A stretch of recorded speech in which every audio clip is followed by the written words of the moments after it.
Je vous emmène tous à Diourbel. On y va? Let's go. On embarque, let's go. On va parler justement de l'Ambay Innovation Challenge. Mais d'abord, on va à la découverte de ce centre, le centre l'Ambay Learning Center avec Hassan Fall, qui en est le manager et qui est notre deuxième invité de ce matin, juste après ceci. Gotta wake up early in the morning, a long way but go because I gotta find my way, the Lord. Alors Hassan Fall, merci encore une fois d'avoir accepté notre invitation ce matin. D'abord, présentez-nous le l'Ambay Learning Center de l'Ambay. Merci Sarah. Donc, pour dire l'Ambay Learning Center, c'est un projet qui a été initié par un natif de l'Ambay, qui s'appelle M. Omerisek, qui vit aux États-Unis et qui a créé une association qui s'appelle Student for Sénégal. Et Student for Sénégal a créé ce centre avec des partenaires américains, des élèves, des collaborateurs. Et depuis plus de 10 ans, ils viennent tous les 2 ans au Sénégal pour dérouler des activités avec les élèves de l'Ambay. Et sur cela, ils ont pu construire ce centre. Et aujourd'hui, le l'Ambay Learning Center est un modèle unique, je peux dire, au Sénégal, voilà, en termes de centre d'apprentissage, parce que c'est quand même assez différent des autres centres qui existent au Sénégal. Bon, vous nous parlerez de la particularité de ce centre dans un petit moment. On comprend un tout petit peu finalement pourquoi le nom est en anglais aussi. Hein. C'est aussi ce partenariat entre ces jeunes élèves du Sénégal et ceux qui vivent aux États-Unis. Quelle est la particularité de ce centre? Qu'est-ce qu'on y fait comme activité? La particularité de ce centre, c'est d'abord l'emplacement du centre, l'Ambay, qui est à plus de 120 km de Dakar. Moi, pour la première fois, quand je suis allé là-bas, je me suis posé la question, pourquoi l'Ambay? Un centre de ce genre, souvent on le voit à Dakar, à Thiès, à Saint-Louis, mais pas à l'Ambay. Donc la particularité, c'est d'abord l'emplacement, mais la particularité, c'est aussi le design du centre. Quand vous venez à l'Ambay, ce qui vous frappe en premier lieu, c'est le centre. Et quand vous entrez au niveau du centre, vous allez voir encore des merveilles, que c'est vraiment un centre très, très joli.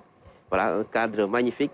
Mais ce qui attire encore le plus, c'est les activités et les espaces qu'on trouve dans le centre. Parce que dans le centre, on a une grande bibliothèque très moderne, avec une salle informatique, avec des ordinateurs de type iMac, d'accord. Et on a aussi tout le matériel pour faire la promotion des sciences et des technologies. On a une salle dédiée pour la petite enfance. On a une salle de formation dédiée pour les femmes, d'accord. On a une salle de réunion et un espace de spectacle pour accueillir des concerts et des théâtres. C'est magnifique. Nous, on ne savait pas, hein, Kamidou? Je ne savais pas, je viens de découvrir. C'est un excellent projet. Hein. Un excellent projet. Alors, est-ce que les jeunes, justement, ont répondu favorable à ce centre qui leur est offert? J'imagine. Tout à fait, tout à fait. Ça a été une grande opportunité pour eux. Aujourd'hui, on accueille en moyenne 50 voire 60 personnes par jour, en moyenne, au niveau du centre. Donc, on peut accueillir plus de 100 personnes une seule journée. Donc, ce qui veut dire qu'ils ont vraiment accordé en fait de l'importance à ce centre-là, parce que tout simplement c'est quelque chose de nouveau pour eux. C'est la première fois aujourd'hui que tu vois au Sénégal et surtout à l'Ambay des jeunes qui touchent l'ordinateur grâce à ce centre-là, qui touchent en fait des casques réalité virtuelle grâce à ce centre, qui utilisent des microscopes grâce à ce centre. Donc, ce qui veut dire que ces jeunes-là ont l'opportunité que peut-être des jeunes qui sont à Dakar et qui sont à Paris peut-être n'ont pas. C'est ça. Donc, ce qui veut dire que c'est science très important. Et technologie en priorité, justement, ce qui est aussi à la base du l'Ambay Innovation Challenge. Expliquez-nous un tout petit peu comment fonctionne ce challenge. Est-ce que c'est un prix à gagner? Combien et tout ce qui tourne justement autour de cette initiative? L'Ambay Innovation Challenge, c'est un programme que nous avons déroulé à l'Ambay en partenariat avec l'ambassade des États-Unis à Dakar. Donc, c'est un programme de formation et d'apprentissage sur les STEM. Les STEM, c'est les sciences, technologies, arts, mathématiques. D'accord? Et l'idée, c'est de regrouper, de sélectionner 200 élèves, donc selon leurs notes d'abord à l'école, mais également selon leur talent, leur créativité. D'accord? Donc, il y a certains élèves qui ont été sélectionnés selon les notes qu'ils ont eues à l'école, il y a d'autres, c'est selon leur créativité. Et ces 200 élèves-là ont été formés durant une année sur les sciences et les technologies. Ils ont appris le codage, ils ont appris le développement web, ils ont appris comment présenter un projet, ils ont appris comment réfléchir comme un ingénieur, ils ont appris comment gérer un échec quand on travaille sur des projets scientifiques. Donc, il y a beaucoup de choses qu'ils ont appris durant ces années-là, cette année. Et puis, on les a divisés en groupes de 10. Donc, ce qui nous fait 20 groupes, et chaque groupe a un projet basé sur les problèmes qu'ils ont détectés à Lambaye. Par exemple, il y a un groupe d'élèves qui se dit qu'à Lambaye, il y a des coupures d'électricité, beaucoup de coupures d'électricité. Donc, on choisit de travailler sur l'énergie solaire. Il y a un autre groupe qui se dit qu'à Lambaye, il n'y a pas d'assainissement. D'accord? Donc, on choisit de récupérer les eaux usées et de les purifier, d'accord, pour arroser les plantes. Il y a un groupe qui s'est dit, par exemple, à Lambaye, il y a un problème de conservation des fruits et des légumes. On crée un séchoir solaire. Donc voilà, donc c'est sur ces bases-là qu'ils ont pu travailler sur des problématiques à Lambaye pour maintenant proposer des solutions scientifiques. Il y a des encadreurs justement pour chaque groupe, c'est ça? Donc il y a des encadreurs, il y a un formateur permanent qui est là-bas, qui forme les élèves, mais également il y a des experts qui interviennent dans le cadre des ateliers. Il y a des experts sénégalais qui interviennent, qui nous viennent de Dakar et des autres régions. Il y a également des experts américains qui interviennent à distance via visioconférence pour accompagner aussi ces élèves. Il y a aussi des élèves américains qui travaillent avec les élèves sénégalais pour échanger les idées, pour essayer de voir ce qui se fait aux États-Unis en termes de sciences et de technologies, pour le partager avec ces élèves-là. Et ces élèves également partagent avec les élèves américains ce qui se fait ici à Lambaye. Anta? Non, je voulais savoir, c'était des élèves de quelle tranche d'âge, de quelle classe? C'est des élèves de CM2 jusqu'à classe de première. Très bien. D'accord. Donc, collège-lycée, quoi. Collège-lycée, voilà. Donc, on a voulu mixer. Et dans les groupes, il y a des élèves de CM2, il y a des élèves de 4e, de 3e. C'est primaire, ça. C'est primaire, voilà. Donc, il y a des élèves de première, 3e. Donc, pour mixer un peu, voilà, essayer de montrer aux gens, aux élèves également, de travailler ensemble, même s'ils n'ont pas les mêmes niveaux. Est-ce que pour avoir accès à ce centre, il faut forcément être élève?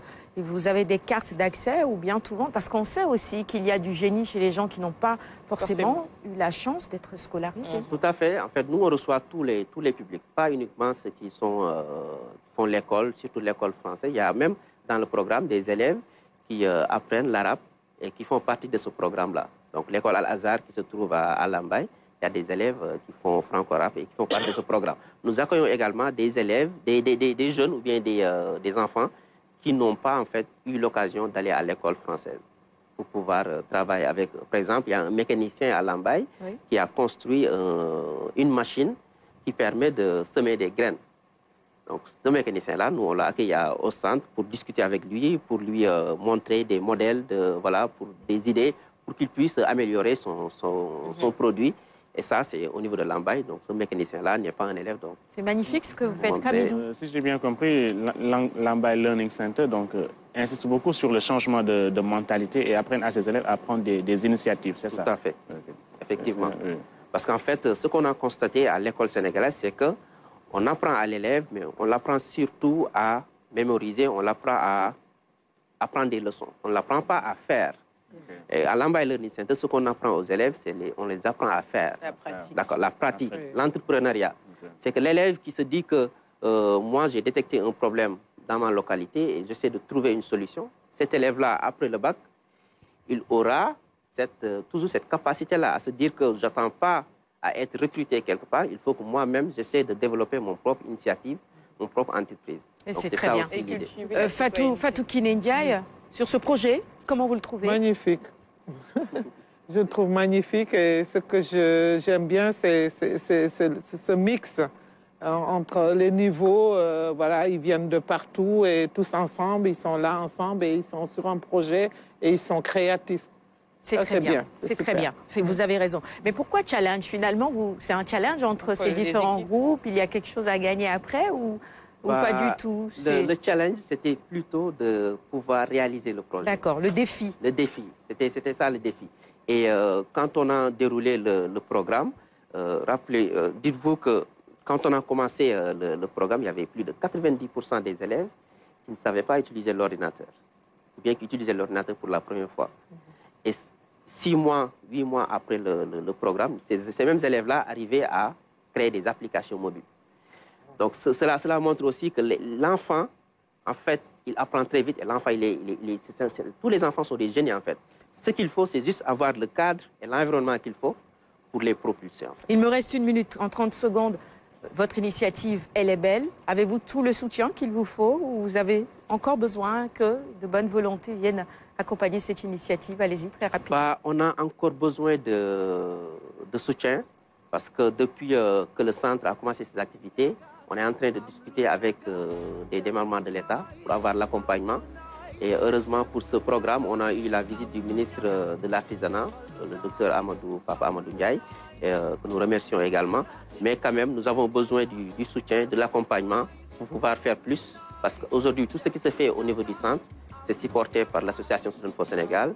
Et cette association ne peut pas continuer de façon pérenne à accompagner ce centre. Donc, nous avons besoin de l'accompagnement de l'État et d'autres initiatives privées. Oui, tout à fait. Parce que ce centre, eh bien, il doit continuer à exister parce que ça aide énormément les jeunes de cette localité. Merci beaucoup, Hassan Fall, d'être passé sur ce plateau pour nous parler de cette magnifique initiative à Lambaye. À dupliquer, d'ailleurs, j'estime, dans d'autres régions également. Bon vent et bon courage à vous.